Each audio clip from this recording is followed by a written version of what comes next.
Салам достор, каналыма кош келиңиздер. Бүгүн сиздер менен компоттун эң оңой жана бат жабылуучу жол менен бөлүшүп кетейин деп турам. Ошону менен бирге эле аябай даамдуу. Кеттик анда. Эң биринчи банкаларыбызды паритетип, тазалап жууп алгандан кийин ушинтип кайналаларыбызды сала баштайбыз. Мен бүгүн кайнал менен өрүктөн компот жабайын деп турам. Андан кийин бул жерде өрүктү салып, бир банкага көз болжол менен 4-5 штуктан салсаңыздар болот. Андан кийин кайнатып алган суубузду коюп, бул убакта крышкаларыңыздарды кайнатып даярдап алыңыздар.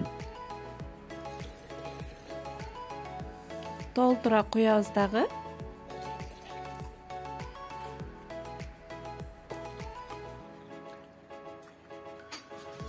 Кайнатып алган, тазалап алган крышкабызды үстүн жаап, бир 10 минутага кое турабыз.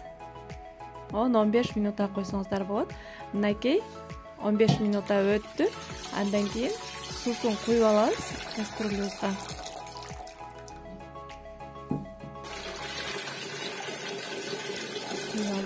Эми бул суубузду кайра кайнатабыз. Бул жерде менде апельсин аябандай өзгөчө даам берип турат.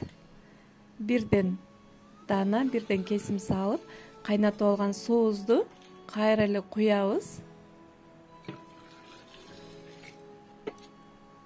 Башка суу кошпойбуз.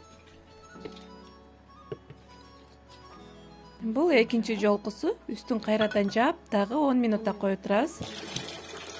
10 минута өттү. Эми кайра суусун куюп алабыз кастрюлябызга. Ушул сууну эле кайра кайнатабыз. Андан кийин шекер. Мен ушундай кружка менен өтө толтурбай салам. Бардыгын подробно алдына жазып кетем. Мынакей.